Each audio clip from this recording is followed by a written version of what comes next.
There are certain disappearances that refuse to settle into the archives. Cases that defy the standard explanations, that resist the neat categorizations investigators prefer. The vanishing of a man named Elias Moran in the winter of 1983 is one of these.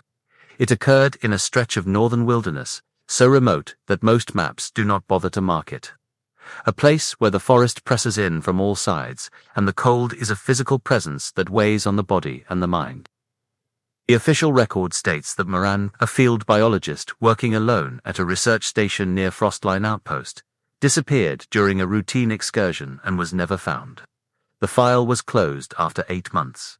The conclusion was exposure. The assumption was death. But the evidence, what little there was, told a different story.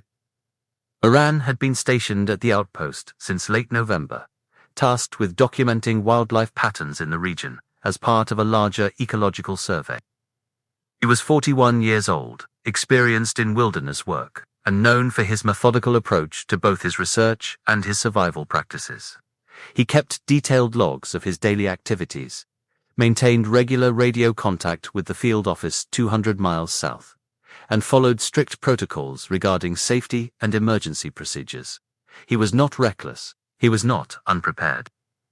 And yet, sometime between the evening of the 18th of February and the morning of the 20th, he vanished without a trace. The circumstances surrounding his disappearance were unusual from the start. When Moran failed to make his scheduled radio check-in on the morning of the 20th, the field office initially assumed equipment failure. Radio communications in the region were unreliable, subject to interference from atmospheric conditions and the terrain itself. It was not uncommon for days to pass without contact, but when a second check-in was missed, and then a third, a decision was made to send someone to investigate. The nearest ranger station dispatched a team, but winter storms delayed their arrival. By the time they reached the outpost, nearly a week had passed since anyone had heard from Moran. What they found was a camp that appeared to have been abandoned mid.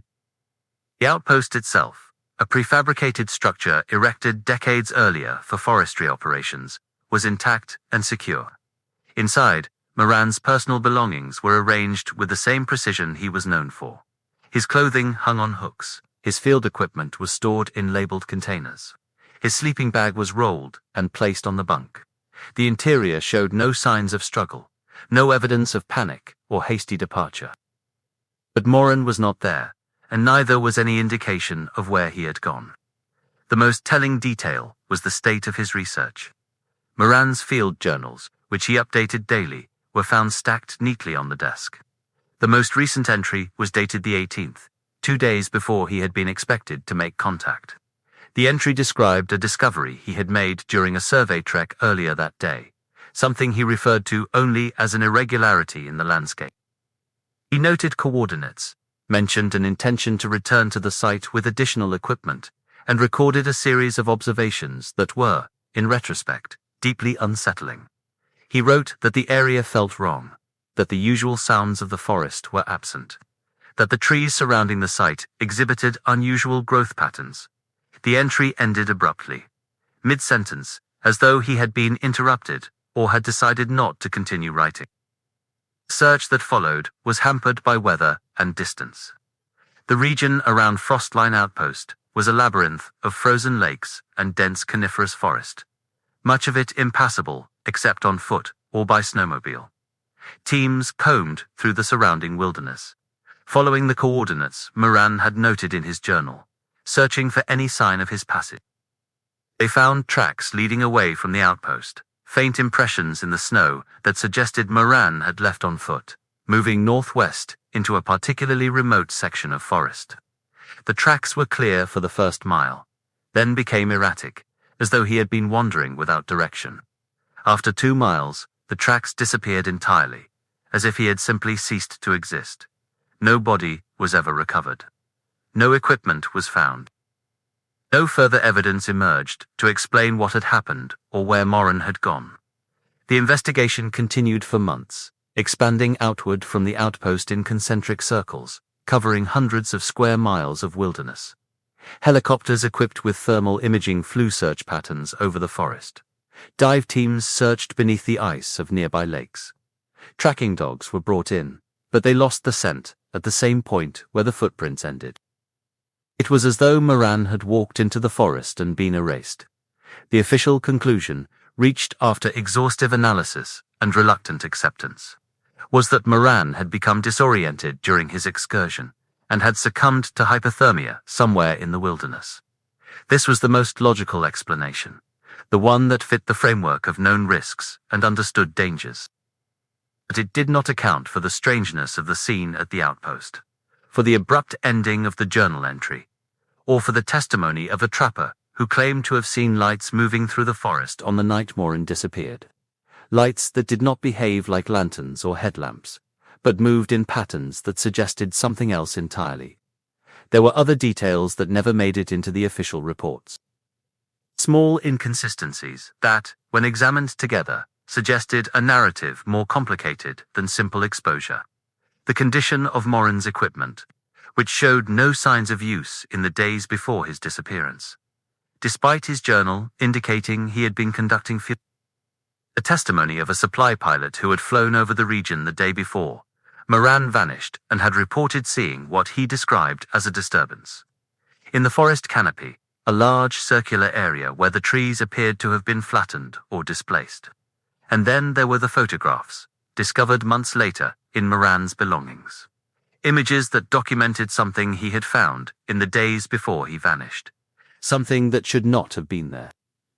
The case became one of those stories that people in the region spoke about in hushed tones.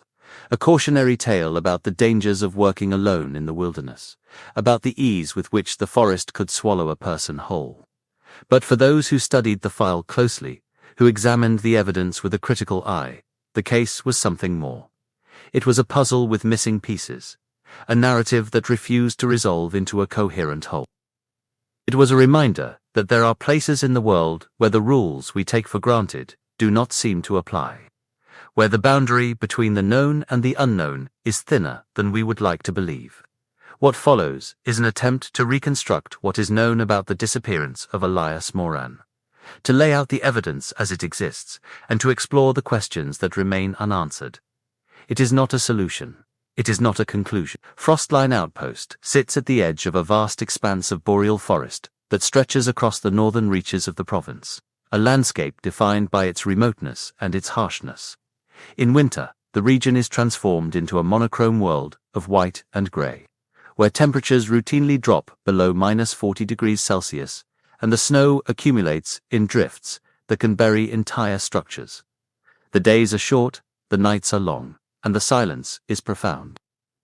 It is a place that demands caution, that punishes mistakes, that offers no margin for error.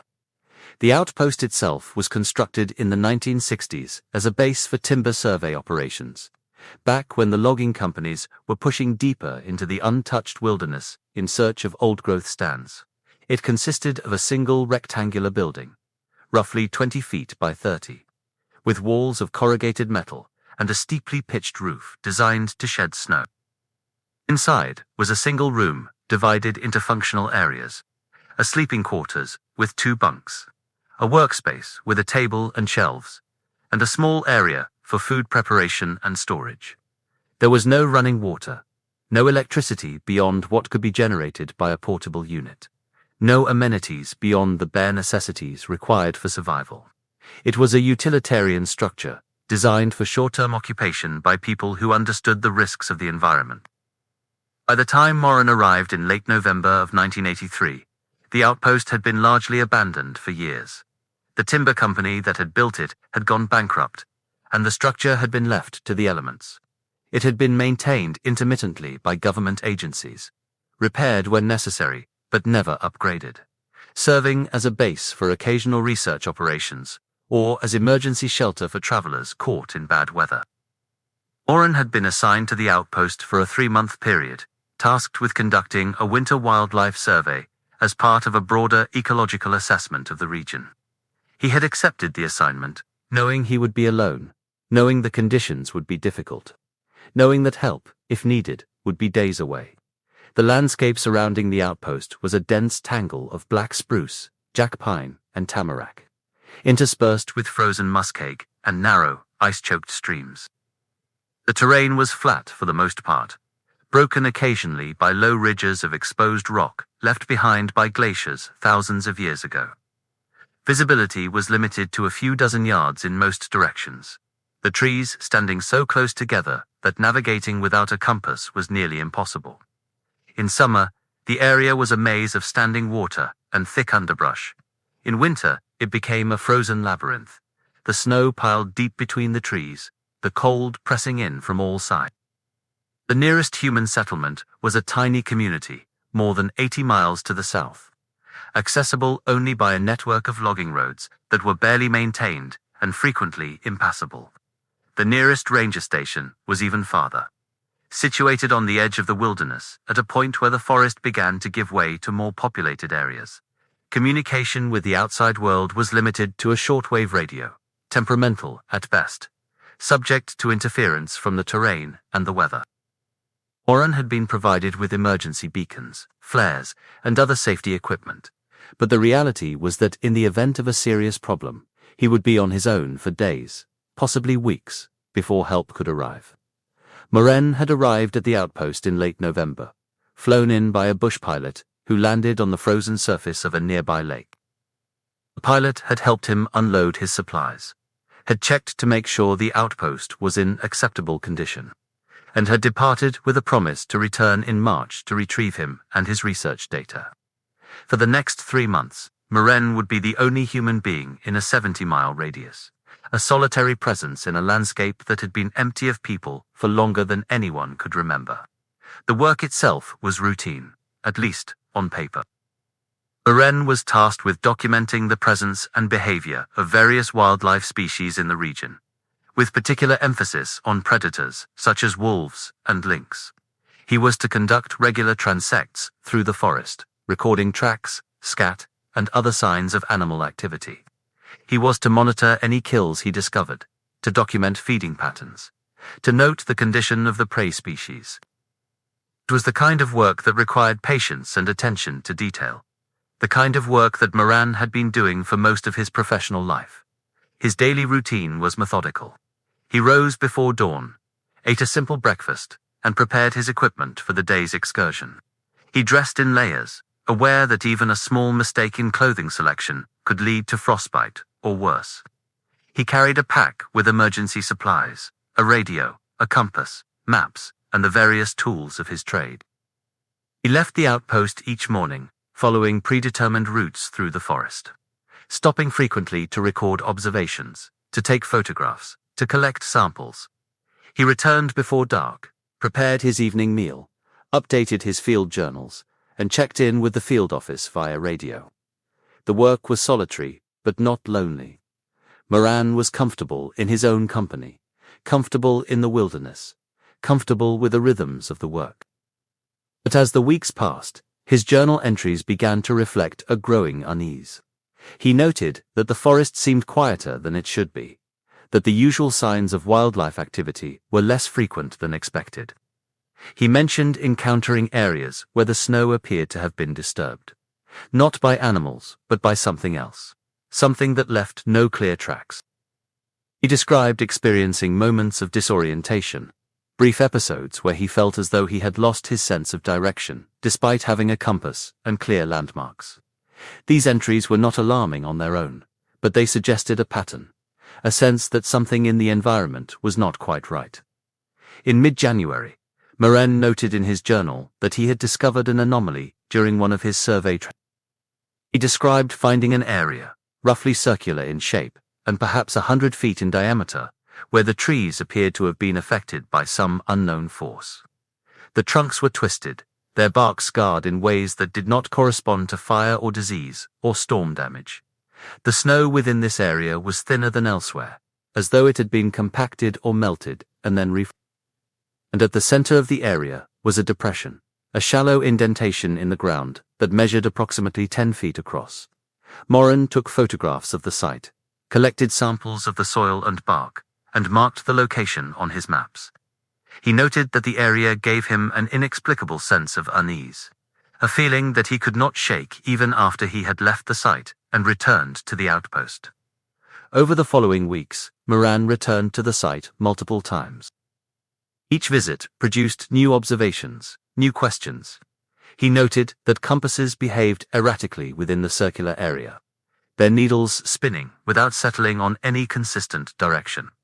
He mentioned that the usual sounds of the forest, the creaking of trees, the distant calls of birds, were absent near the site. He described finding what appeared to be fragments of some kind of material embedded in the bark of the trees. Fragments that he could not identify and that did not correspond to anything he was familiar with. His entries became more detailed, more technical, but also more uncertain, as though he was struggling to describe something that defied easy categorization. The final entry in his journal, dated the 18th of February, described his intention to return to the site one more time, to conduct a more thorough investigation with additional equipment. He mentioned that he wanted to take core samples from the trees to examine the soil at greater depth, to document the site as completely as possible before his assignment ended. He wrote that he felt he was on the verge of understanding what the anomaly represented, that he had developed a theory that would explain the observations he had made. But he did not record what that theory was. The entry ended mid-sentence, as though he had been called away or had decided to continue later.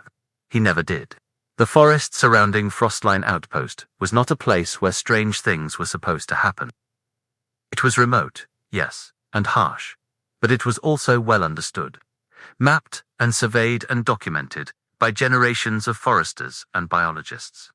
There were no legends associated with the area, no stories of disappearances or unexplained phenomena.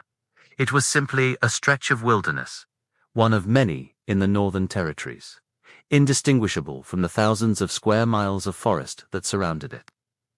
And yet, in the winter of 1983, something had happened there, something that had drawn the attention of a trained scientist and then erased him from existence. The search teams that arrived after Moran's disappearance spent days combing through the area he had described in his journal, looking for the circular anomaly, for the twisted trees, for any sign of what he had been investigating. They found the site, or at least a site that matched his description, but by the time they arrived, weeks had passed. Snow had fallen. The wind had reshaped the drifts. The depression that Moran had described was still visible, but the surrounding area showed no obvious signs of the disturbance he had documented. The search teams took their own photographs, their own measurements, but they found nothing that seemed particularly unusual, nothing that would explain why Moran had been so focused on the site or what might have happened to him there. But there were details that troubled some of the searchers. The unnatural silence that seemed to hang over the area. The way the trees seemed to lean away from the center of the depression, as though avoiding something. The faint marks on some of the tree trunks, shallow grooves that could have been natural but that seemed too regular, too deliberate. And the fact that several members of the search team reported feeling watched, a persistent sensation of being observed by something they could not see or identify. These observations were noted in the reports, but they were treated as subjective, as the kind of psychological effect that can occur when people spend too much time in isolated environments. Reconstructing the final days of Elias Moran requires piecing together fragments from his journal, the observations of the search teams, and the scattered testimony of individuals who may have been in the region at the time. The timeline is uncertain. The sequence of events is speculative at best. What is clear is that something occurred between the evening of the 18th of February and the morning of the 20th. Something that led directly to Moran's disappearance. The last confirmed evidence of Moran's presence at the outpost was the journal entry dated the 18th. In that entry, he described his intention to return to the anomaly site the following day, equipped with additional tools and prepared to conduct a more detailed investigation. He noted that the weather was stable, that conditions were favorable for field work, and that he expected to spend most of the day at the site. He mentioned that he would take the handheld radio with him, as he always did, and that he would check in with the field office as scheduled. The entry was matter-of-fact, routine, showing no sign of concern or apprehension. It was the kind of note that any field researcher might make at the end of a day's work, a simple record of plans and intentions. What happened after that entry was written is unknown. The outpost, when discovered by the search team, showed no signs of disturbance. Moran's evening meal had been prepared and eaten, the dishes washed and put away. His sleeping bag had been unrolled on the bunk, suggesting he had intended to sleep there, though whether he actually did is impossible to determine. His equipment was packed and ready, arranged near the door in the manner of someone preparing for an early departure. Everything suggested that Moran had followed his usual routine, that he had gone to bed with the intention of rising the next morning and proceeding with his planned excursion. But at some point during the night or early morning, something changed. The tracks leading away from the outpost, discovered by the search team and carefully documented, indicated that Moran had left on foot, moving northwest toward the anomaly site. The tracks were clear and purposeful at first, the stride length consistent, the direction steady. But as the tracks progressed, they became less regular. The stride shortened, the direction wavered. At points, the tracks doubled back on themselves, as though Moran had been uncertain of his route or had been retracing his steps. And then, roughly 2 miles from the outpost, the tracks simply ended. The point where the tracks disappeared was unremarkable. It was a small clearing, surrounded by dense stands of spruce, with no distinguishing features that would set it apart from thousands of other such clearings in the forest. The snow in the clearing was undisturbed, except for the tracks leading in. There were no tracks leading out. There was no evidence of a struggle, no blood, no torn fabric, no sign that anything violent had occurred.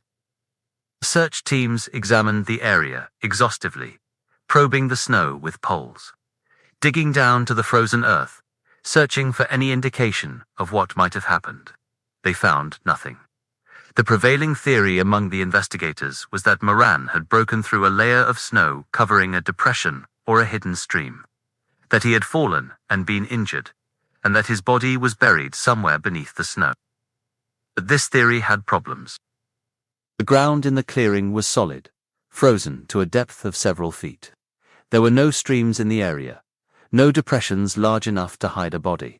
And even if Moran had fallen and been covered by snow, there should have been some sign of the fall, some disturbance in the surface, some indication that the snow had been recently displaced. There was none. Another possibility was that Moran had continued on foot but had somehow avoided leaving tracks, perhaps by walking on wind-blown sections of snow where his weight would not leave clear impressions. But the forest beyond the clearing was dense, the snow deep and soft, and it seemed impossible that he could have moved through it without leaving any trace. Search teams extended their search outward from the clearing, covering miles in every direction, but they found no further tracks, no sign that Moran had passed through. The handheld radio that Moran had been carrying was never found. This was significant because the radio was one of the items he always carried in the field, a safety measure that he followed religiously. If he had left the outpost intending to return, he would have taken the radio with him. The fact that it was not found with his other equipment suggested that he had it with him when he disappeared. But no signal from the radio was ever detected, no emergency transmission, no indication that he had attempted to use it. There was, however, a report from a trapper who had been working in the region at the time. The trapper, an elderly man with decades of experience in the northern wilderness, claimed that on the night of the 18th, he had seen lights moving through the forest in the direction of Frostline Outpost.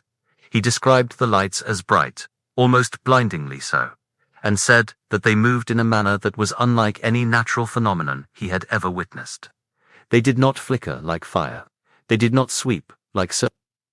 They moved in smooth, deliberate arcs, passing between the trees, rising and falling, appearing and disappearing. He said that the lights had been visible for perhaps 10 minutes before they vanished entirely, and that the silence that followed had been absolute, as though every living thing in the forest had stopped moving. The trapper's testimony was treated with skepticism by the investigators.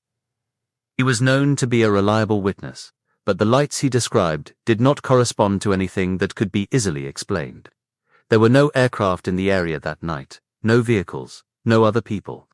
The nearest settlement was too far away for lights from there to be visible, and the description of the lights, the way they moved, the intensity of their brightness, did not match any known, natural, or man-made phenomenon. The investigators noted the testimony in their reports but did not give it significant weight.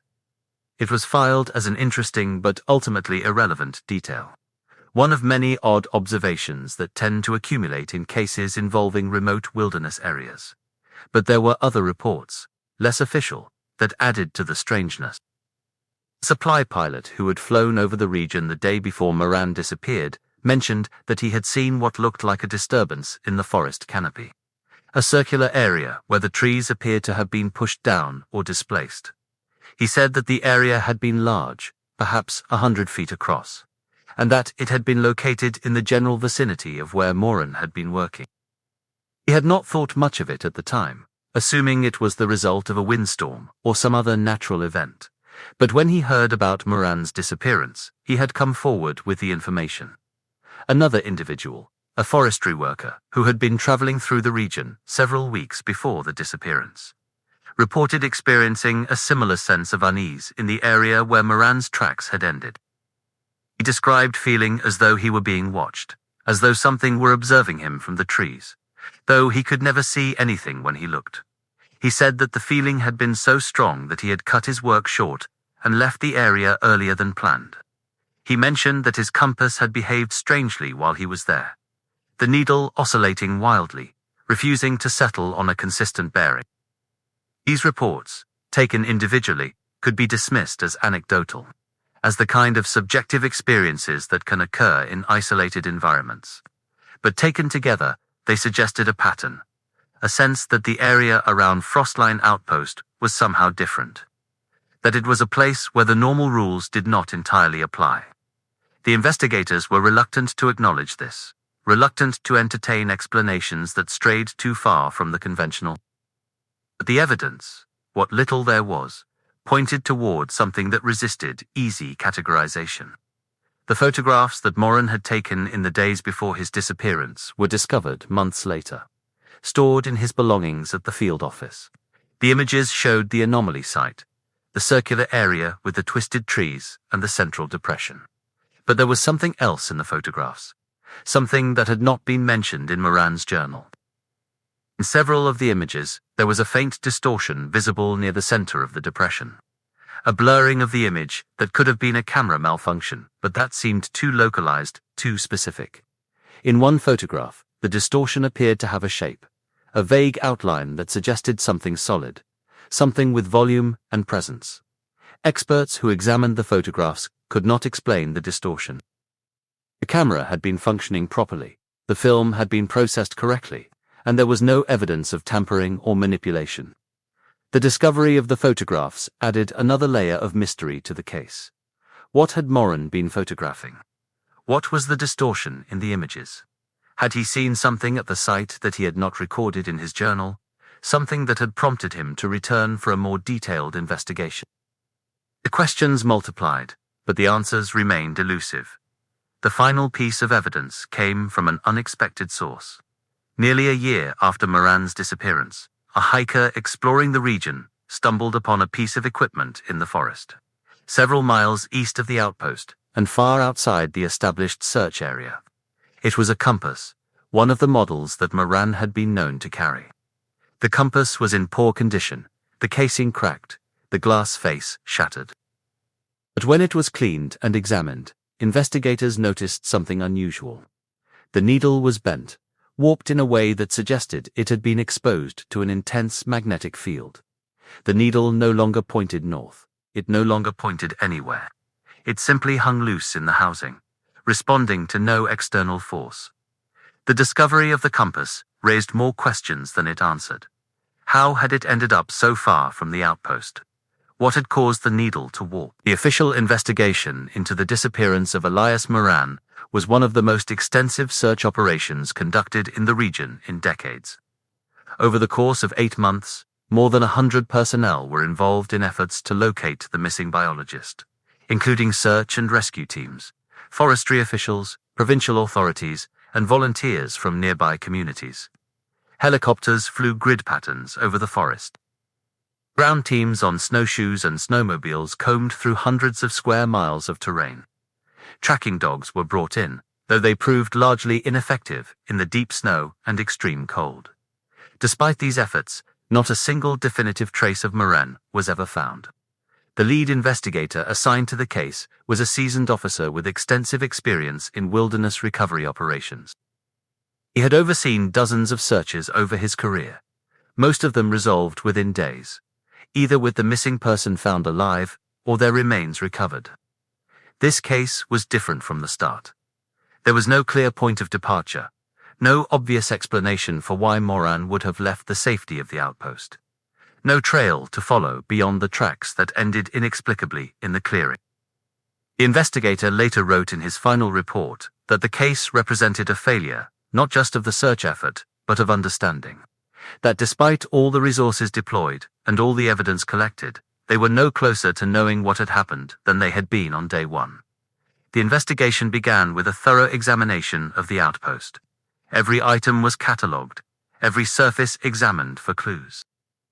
Moran's personal effects were inventoried, his clothing inspected, his equipment tested. The field journals were read and reread, each entry analyzed for hints about his state of mind, his plans, his concerns. The radio equipment was checked and found to be in working order. The emergency beacons were accounted for, still in their storage containers, never activated. The food supplies were mostly intact, suggesting that Moran had not been running low on provisions. Everything at the outpost was orderly, routine, showing no indication that anything had been amiss. The forensic analysis of the journal entries revealed a progression in Moran's thinking about the anomaly site. In the early entries, he described it in neutral scientific terms as simply an unusual feature of the landscape worth documenting. But, as the weeks passed, his language became more urgent, more focused. He returned to the site repeatedly, each visit generating new observations and new questions. He began to develop theories about what might have caused the disturbance, speculating about geological processes, magnetic anomalies, even the possibility of a meteorite impact. But none of these theories seemed to satisfy him. He kept returning, kept searching for an explanation that would make sense of what he was seeing. Interviews were conducted with anyone who had been in contact with Moran before his disappearance. The field office staff who had coordinated his assignment were asked about his communications, whether there had been any signs of trouble or distress in his radio check-ins. They reported that Moran had been professional and upbeat, that his transmissions had been routine, that there had been no indication that he was experiencing any problems. The bush pilot, who had flown him to the outpost, was interviewed. Asked whether Moran had seemed worried or concerned about the assignment. The pilot said that Moran had been calm and prepared, that he had seemed to be looking forward to the work, that there had been nothing unusual about his demeanor. The trapper who had reported seeing the lights was interviewed extensively. He was asked to describe exactly what he had seen, when he had seen it, and from where. He repeated his account, consistent in the details, unwavering in his insistence that the lights had been real and that they had been unlike anything he had encountered. In his decades of experience in the wilderness, the investigators pressed him for more details, asked whether the lights could have been from a vehicle, from a fire, from some other mundane source. He said no, that he knew what those things looked like, and that these lights had been something else. The investigators noted his testimony, but remained skeptical, unable to reconcile his account with any known explanation. The search efforts focused initially on the area around the clearing where Moran's tracks had ended.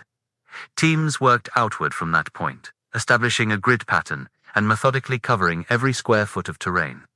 They probed the snow, looking for any depression or disturbance that might indicate a body had been buried. They used metal detectors to search for equipment that might have been dropped or discarded. They examined trees for signs of climbing, for marks that might indicate Moran had tried to gain altitude to get his bearings.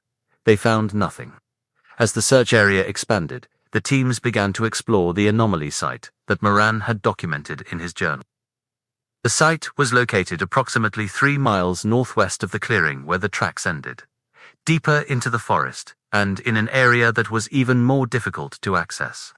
The teams followed Moran's notes, using his coordinates to locate the circular area with the twisted trees and the central depression. When they arrived, they found the site largely as he had described it, though weeks of additional snowfall had softened some of the features. Depression was still visible, a shallow bowl in the ground that measured about 10 feet across. The trees surrounding it were indeed twisted, their trunks showing signs of stress and scarring that did not correspond to any obvious cause. The investigators spent days at the site, conducting tests and collecting samples. They measured magnetic fields and found localized anomalies, areas where compasses behaved erratically, though nothing that seemed severe enough to cause significant disorientation. They took core samples from the trees and sent them to a laboratory for analysis. The results showed that the trees had experienced a period of stress several years earlier, but the cause of that stress could not be determined from the samples alone. They examined the soil in the depression, looking for chemical traces, for evidence of intense heat, for anything that might explain the formation. The soil was unremarkable, showing no unusual characteristics. But there were details that troubled the investigators, details that did not fit into a conventional framework. Several members of the search team reported feeling uneasy at the site, a vague sense of discomfort that they could not easily explain. One team member described experiencing a brief episode of vertigo while standing near the depression, a sensation of the ground tilting beneath him, though the terrain was level. Another mentioned hearing a low, sustained tone, almost below the threshold of hearing, that seemed to emanate from the depression itself. When recording equipment was set up to capture the sound, nothing was detected. The investigation also examined the possibility that Moran had been injured or had suffered a medical emergency. His medical records were reviewed, looking for any pre-existing conditions that might have caused a sudden collapse or incapacitation. He had been in good health, with no history of heart disease, seizures, or other conditions that would have put him at risk. A psychological evaluation was conducted based on his journal entries and the testimony of those who had known him. The evaluator concluded that Moran had been mentally sound, that there were no signs of depression, paranoia, or other psychological issues that might have led him to deliberately disappear or harm himself. Another line of inquiry focused on the possibility of foul play. Investigators looked into Moran's personal life, searching for any conflicts, any enemies, any reasons someone might have wanted to harm him. They found none. Moran had been well-liked, respected in his field, with no known disputes or controversies. His financial records showed no unusual transactions. His communications revealed no threatening messages or suspicious contacts. The idea that he had been killed by another person seemed implausible, but the investigators pursued it nonetheless, following every lead, interviewing everyone who had crossed paths with him in the months before his disappearance. They found nothing to support the theory.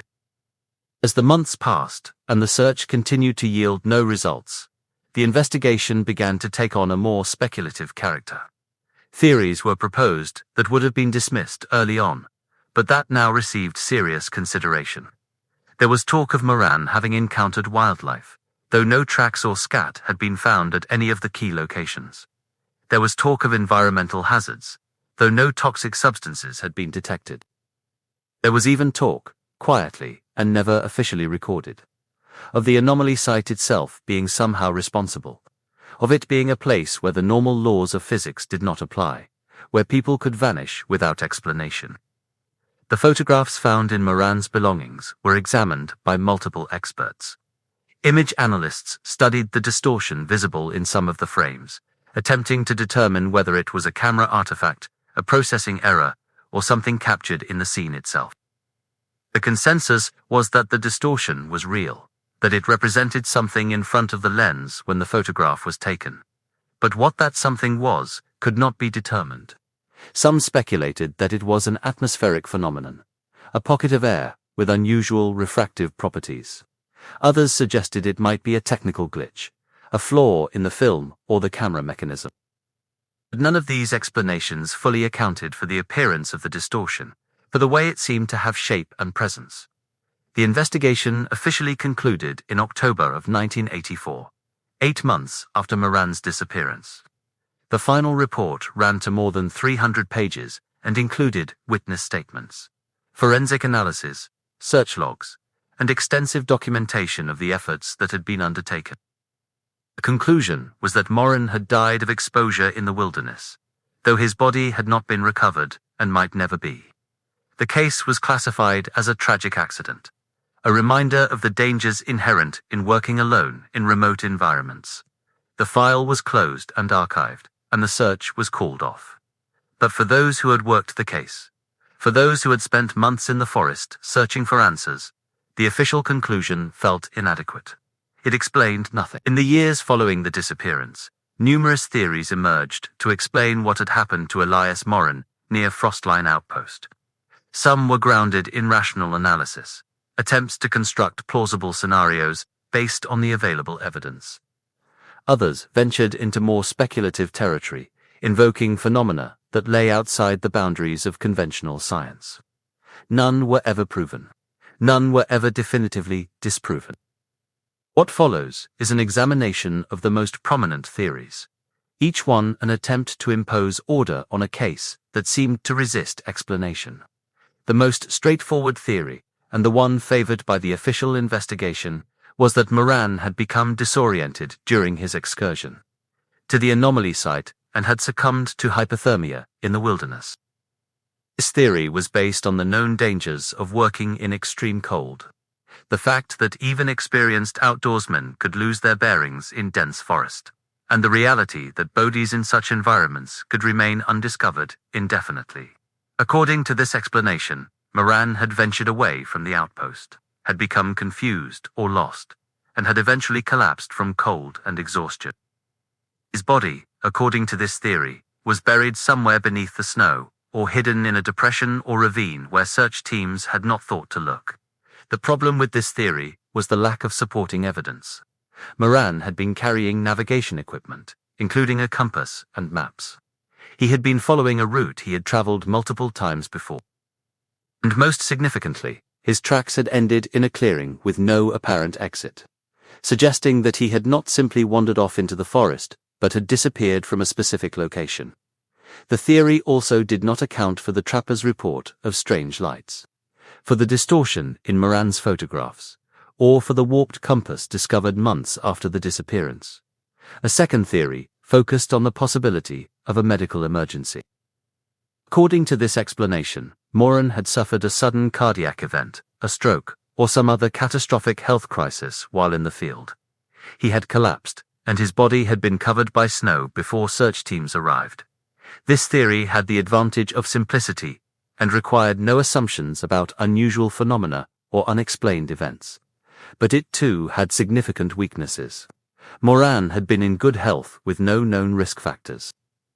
The location where his tracks ended showed no signs of a collapse, no disturbance in the snow that would indicate he had fallen. And even if he had died suddenly, his body should have been found during the extensive search operations that followed. A third theory suggested that Moran had encountered wildlife and had been killed or injured in an attack. The northern forest was home to wolves, bears, and other predators, and while attacks on humans were rare, they were not unheard of. According to this theory, Moran had been surprised by an animal, had been killed or dragged away, and his remains had been consumed or scattered to the point where they could not be recovered. This theory was appealing in its invocation of a known danger, but it was undermined by the complete absence of any evidence of animal activity. There were no tracks, no blood, no torn clothing, no signs of a struggle. The search teams had been specifically trained to look for such evidence, and they had found none. A fourth theory, more speculative in nature, proposed that Moran had discovered something at the anomaly site that had led to his disappearance. According to this explanation, the site was not simply an unusual geological formation, but was the location of something deliberately hidden or concealed. Opponents of this theory pointed to the twisted trees, the localized magnetic anomalies, and the distortion in the photographs as evidence that something artificial or unnatural was present. They speculated that Moran had stumbled upon a clandestine operation, perhaps a military installation or a research facility, and that he had been silenced to protect the secret. His body, according to this theory, had been removed and disposed of, and the scene had been sanitized to eliminate evidence. This theory was intriguing, but lacked concrete support. There was no evidence of any military or research activity in the region. The area was too remote, too inaccessible, to serve as the location for any significant operation. And if Moran had been killed to protect a secret, it seemed unlikely that his journal and photographs would have been left behind, intact, and available for investigators to find. The theory required a level of coordination and cover-up that seemed implausible given the circumstances. A fifth theory ventured into the realm of natural but poorly understood phenomena. This explanation suggested that Moran had been exposed to environmental conditions that had caused him to experience severe disorientation or hallucination.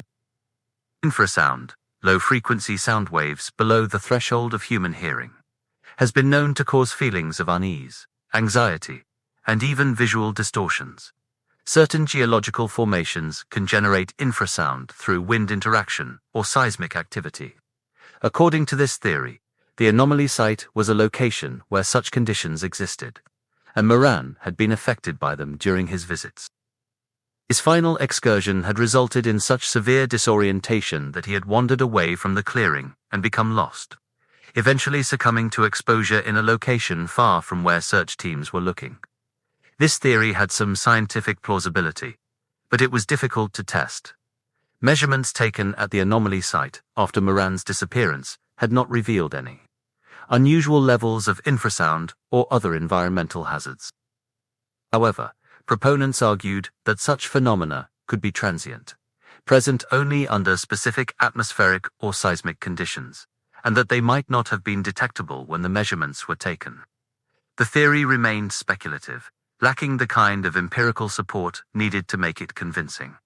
A sixth theory, and perhaps the most controversial, suggested that Moran had encountered something that could not be explained by conventional science. This theory drew on the reports of strange lights, the distortion in the photographs, and the long history of unexplained phenomena in remote wilderness areas. It proposed that the anomaly site was a location where the boundary between normal reality and something else was thin, where unusual events could occur, where people could vanish without explanation. According to this theory, Moran had not died of exposure or been killed by an animal or another person. He had simply ceased to exist in this reality, taken or transported to somewhere else by forces that lay beyond human understanding. This theory was dismissed by most investigators as unscientific and unsupported by evidence. It required accepting the existence of phenomena for which there was no empirical basis, for which there were no established mechanisms. But for those who had spent time at the anomaly site, who had experienced the unease and the strangeness firsthand, the theory could not be so easily dismissed. They pointed out that the evidence in the case did not fit any conventional explanation, that every rational theory had significant problems, and that perhaps it was time to consider the possibility that something truly unusual had occurred. One subset of this theory focused specifically on the depression at the center of the anomaly site. Some speculated that the depression was not a natural formation, but was instead a kind of gateway or portal, a point where the fabric of reality was somehow compromised. They suggested that Moran had approached the depression during his final visit and had been pulled through, transported to another place or another dimension. This idea was relegated to the fringes of the discourse surrounding the case, appearing in self-published books and online forums, but never taken seriously by mainstream investigators. Another subset focused on the lights reported by the trapper. These lights, according to this theory, were not atmospheric phenomena or the result of human activity, but were instead associated with something non-human, something that had been present in the forest on the night Moran disappeared. Proponents speculated about unidentified craft, about beings from elsewhere, about encounters that defied explanation. These ideas were even more marginalized than the portal theory, but they persisted in the popular imagination, fed by the strangeness of the case and the absence of any satisfactory conventional explanation. In the end, none of the theories could be proven.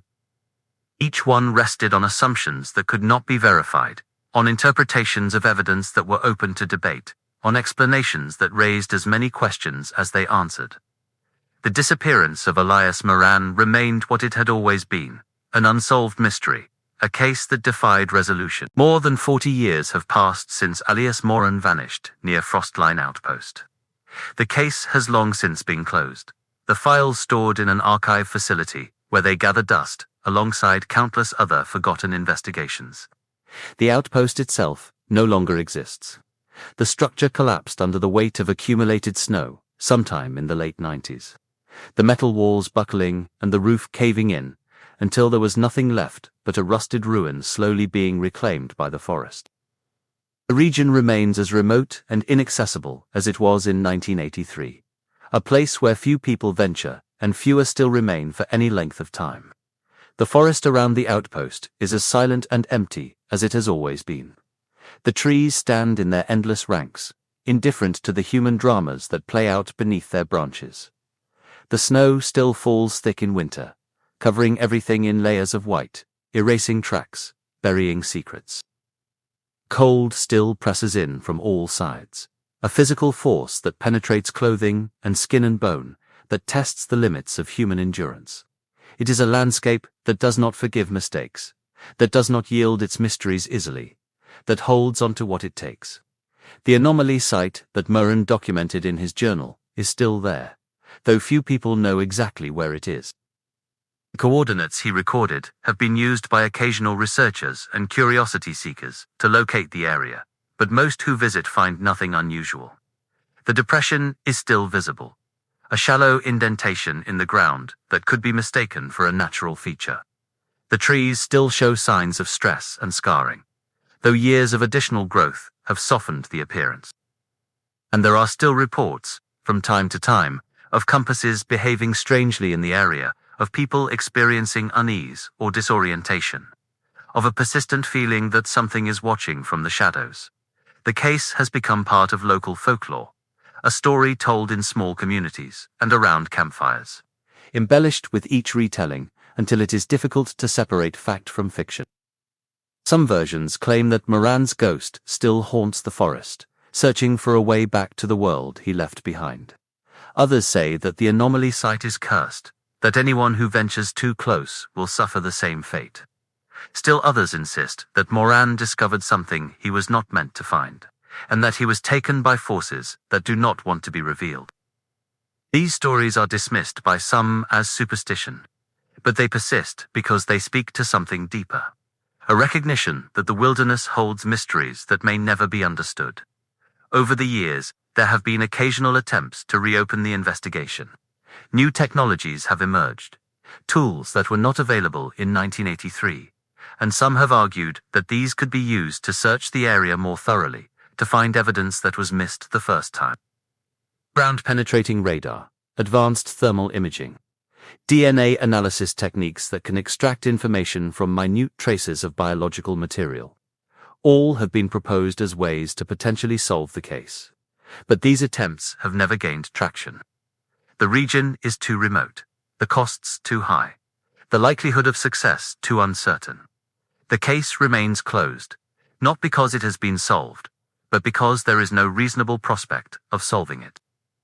The photographs that Moran took in the days before his disappearance have been analyzed by numerous experts over the years, each one offering a different interpretation. Some see nothing unusual in them, dismissing the distortion as an artifact of the camera or the film processing. Others see something more deliberate, something that suggests presence and intention. A few have suggested that the photographs may have captured something that exists at the edge of perception, something that can be recorded by a camera, but that the human eye cannot fully comprehend.